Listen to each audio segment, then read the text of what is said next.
It is the classy Thursday St. Mark's Spark. I'm glad to be with you.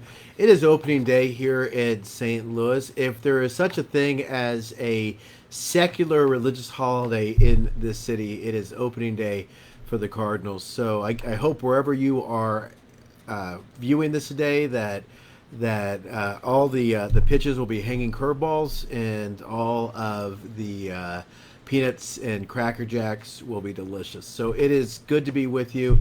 We're going to do something a little bit different today, just in honor of opening day, in honor of looking at things this year for opening day and realizing we didn't really have one last year, at least a traditional one last year at Bush or in our area. And so I'll start off with a couple of jokes, some of my favorite ones.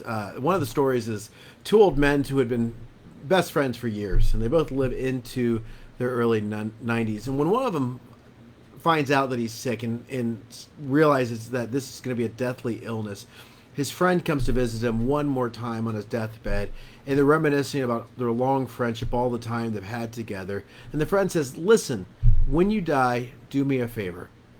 I want to know if there is baseball in heaven."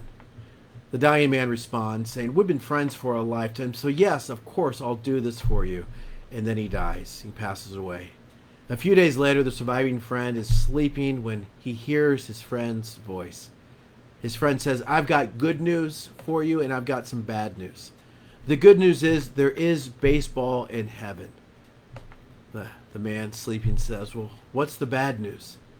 And his friend says, "You're pitching on Wednesday." Haha. The other baseball joke I've got is the story of St. Peter and the devil. Then they're having an argument one day about baseball.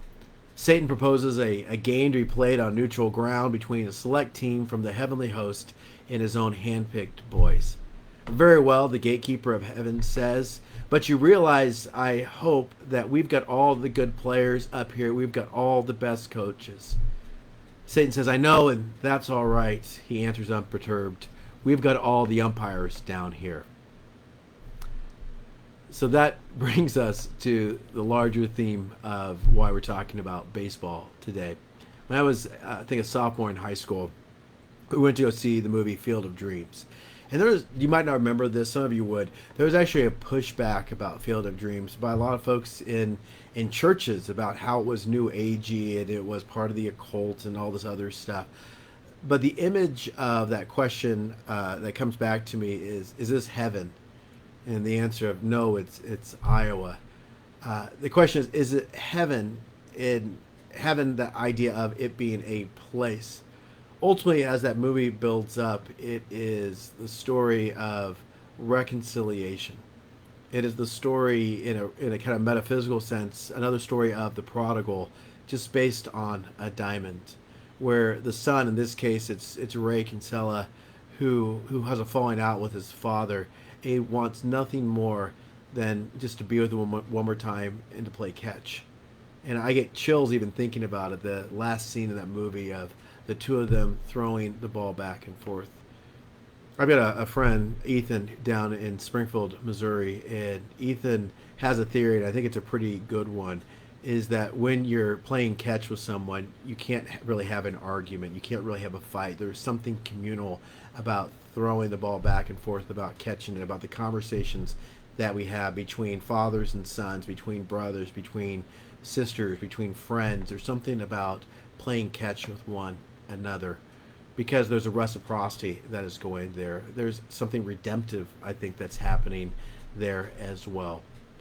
That's really it. That's the point of the Spark today, is to talk about baseball and to talk about what we see there. The ultimate goal in baseball, as George Carlin tells us, when George Carlin was comparing football and baseball, football is field generals marching their armies down the field, striking with precision.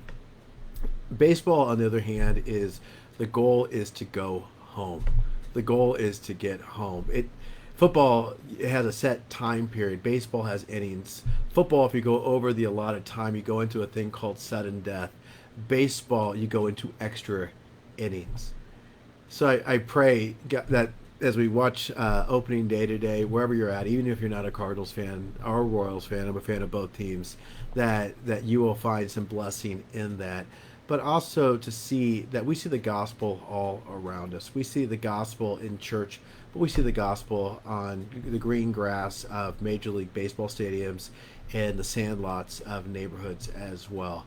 And God rejoices in that, I believe. I'm going to close out with a baseball prayer.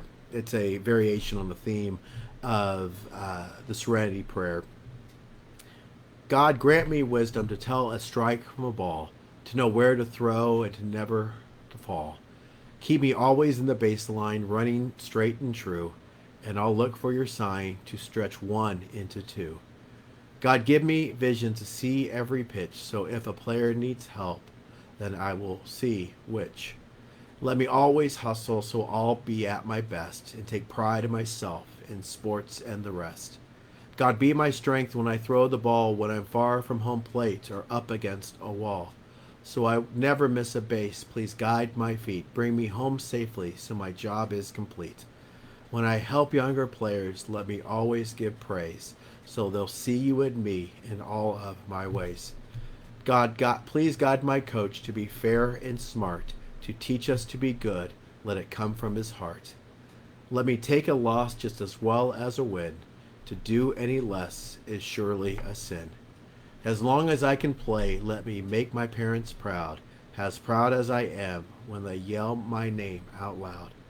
However my game ends, let me always have fun. And if heaven has all stars, I want to be one. When my games here are over and my seasons are done, let me play on your team, just like your son. Amen. May God be with you. May God be in the joys of watching these games and participating in these games. The joy that comes knowing that winter is behind us, the warm weather, the light is coming. May we live into that resurrection hope this classy Thursday, this opening day. May God be with you all.